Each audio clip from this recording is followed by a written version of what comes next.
Vocês sabem que eu gosto de uma conversa fiada aqui, né? Principalmente quando eu tô me maquiando. Vai, senta aí que é maqui e fala de conversa fiada até umas horas. Tô passando um lápis aqui pra ficar bem garota, né? Com a boca bem bonequinha. Hoje eu vou contar uma história pra vocês que, assim, tem mulher que não se manca, né? Tô falando dessas mulheres que vê que o cara é comprometido e mesmo assim, tipo, ela trata o cara que nem um deus grego da Olímpia e trata a namorada como pior que o mendigo. Ah, Gabi, mas isso não acontece. Acontece sim.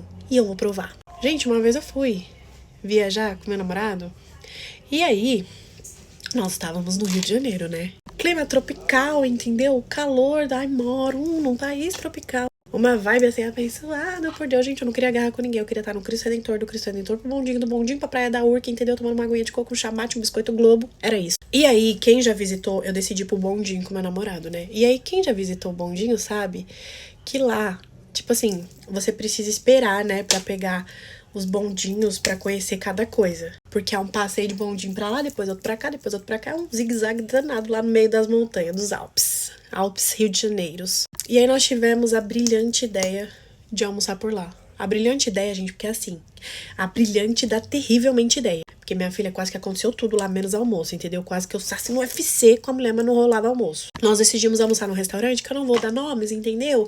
Porque eu ainda não tô monetizado o suficiente pra pagar processo. Mas nós decidimos almoçar num determinado lugar lá, onde tinha uma menina que ficava lá na entrada, com guardanãozinho, assim, fazendo reservas e agendas, enfim. E aí tinham duas filas, entendeu? Não era preferencial, não era nada. Tinha literalmente duas filas, acho que pra não aglomerar e pegar o bondinho inteiro, entendeu? Era dividido em duas filas e aí depois tinha uma fita gigante pra ninguém ultrapassar. E aí, né, como boa pensante, que de loira eu não tenho nada de burra, falei assim pro meu namorado, meu bem, vamos fazer o seguinte, você fica em uma, fica em outra, a gente vê qual chama antes, entendeu? E aí depois a gente vai pegar a mãozinha e vai juntos pra lá. Expectativa, tá? Que a realidade, meu amor, tá muito longe disso. Gente, uma coisa que eu adoro no meu namorado é que eu mando ele fazer as coisas, ele fica bem quietinho lá fazendo, entendeu? Aí ele ficou lá assim, ó, parecendo um soldadinho esperando ser chamado. E eu fiquei do outro lado assim, olhando pra ele, falando, meu Deus do céu, essa fila não vai dar nunca. Tava quase perdendo a fome já. E tipo assim, eu e meu namorado, a gente tava na mesma posição da fila, né? Eu tava contando com a sorte de uma fila andar mais rápida que a outra, mas a gente tava literalmente na mesma posição. E aí tá bom.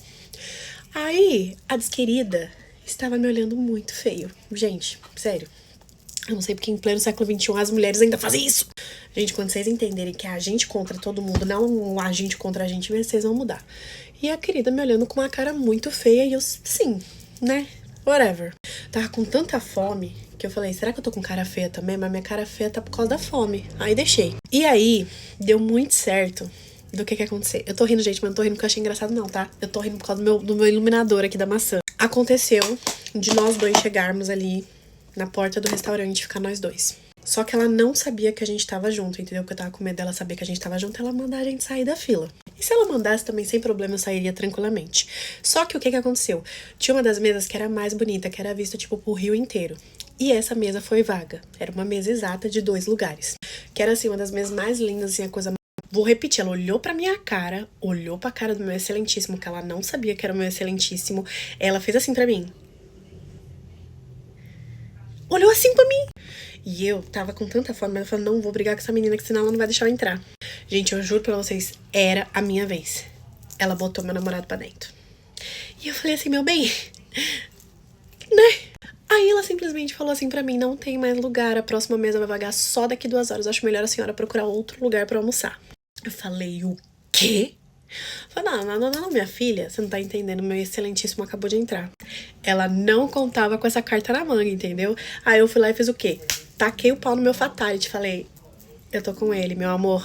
Gente, a cara dela foi impagável, a cara dela ficou desse tamanho, ela olhou assim e falou assim, se você tava com ele, por que você ficou em 2 filas? Eu falei, porque o atendimento tá bem demorado, né, meu bem? E a gente tem tempo, né, tá fazendo um tour aqui. Ela acompanhou o meu namorado até a mesa, gente, uma loucura, quase botou ele assim, no braço pra ninar. Agora, quando era eu, ela nem falou pra mim onde ele tava. Ela simplesmente deu licença e eu divei.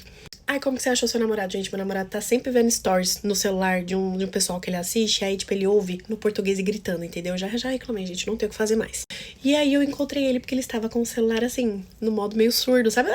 Então, eu falei, ó, meu bem, desse jeito você vai sair, eu vou ficar. Mas, enfim, gente, era muitos problemas pra administrar, entendeu? Deixei meu excelentíssimo lá se distraindo nas telas e fui resolver meu problema. Aí, pra nossa maravilhosa sorte, essa querida, desquerida, o que ela fez? Ela saiu lá da frente e aí o cara lá, o chefe dela, mandou ela entregar os cardápios, servir o pessoal, né? Tipo, fazer pedido. E ela veio na minha mesa e eu pensando assim, meu Deus do céu, ela está prestes a estragar meu dia. Mas se ele estragar meu dia, eu vou estragar o dia dela também, entendeu? Aqui é tudo reciprocidade. E aí, o que aconteceu? Ela entregou o cardápio pro meu namorado de uma forma assim, que só faltou dar um beijo na boca dele. Agora, quando ela foi entregar pra mim, gente, ela jogou. Ela jogou. E aí, como eu não deito, só deito se for na minha cama, na hora que ela jogou assim, que eu vi que ela ia jogar, eu fiz questão de colocar o cotovelo assim, ó. Aí o negócio foi pro chão. Falei, tome. Gente, vocês têm que aprender a devolver o constrangimento que te fazem. E o cardápio ficou lá no chão. E ela ficou olhando pra minha cara, eu fiquei olhando pra cara dela. Eu não ia pegar. E aí ela foi lá. Eu até pegaria, gente. Eu até pegaria. Eu sou a pessoa mais gente boa do mundo. Só que depois de tudo isso que ela fez pra mim, ela que jogou, ela que pegue. E aí eu fiz o meu pedido, o meu excelentíssimo fez o dele, mas eu não sou trouxa nem nada. Falei, se ela cuspir no meu prato, eu vou logo trocar de prato com o meu excelentíssimo. E aí demorou horrores, ela trouxe o nosso prato. E aí quando ela colocou na mesa, eu falei, se ela cuspiu no meu prato, agora ela vai se arrepender. Porque eu falei assim, eu pedi errado, amor. Troquei nossos pratos, só pra ver. Ela não deve ter cuspido, porque, entendeu? Ela nunca colocaria em risco a vida do meu excelentíssimo, porque ela tava querendo que o meu excelentíssimo virasse excelentíssimo dela, pelo jeito. E aí nós terminamos de comer, a comida tava mais ou menos na hora de pagar, a querida ainda queria que a gente pagasse serviço. E eu me recusei, gente. Meu namorado queria pagar, mas eu me recusei. E aí ela foi lá e chamou o gerente dela, e o gerente dela veio com a clássica falando assim: vocês foram mal atendidos pra não estar pagando serviço? Primeiro que existe uma lei que não obriga ninguém a pagar serviço, mas eu sempre pago. Porque lembrando que eu sou muito gente boa. Mas o ser humano gosta de corromper os outros, né? E tipo, ela ficou lá olhando, sabe? Eu falei, minha filha, se eu fosse você, eu saia daqui, que agora o negócio vai ficar chato pra você. Falei assim, então, é que não teve serviço, né? Mas se tiver taxa de desserviço, eu pago, porque foi isso que eu passei aqui. E ele ficou assim, todo mundo ficou assim, o pessoal ficou tipo meio que um lacro. Aí ele perguntou o que aconteceu. E aí eu contei tudo o que aconteceu. Aí ele foi lá e pediu desculpa e falou que isso não se repetiria novamente. Aí eu falei assim, não vai mesmo, que eu nunca mais vou voltar aqui. Aí sabe quando a história terminou? Ele me deu um voucher pra comer de graça lá. E eu fiquei comendo de lá de graça até eu ir embora lá do Rio, gente. Foi isso, um beijo. A moral da história é, aprendam a devolver o constrangimento que as pessoas fazem pra você. É isso.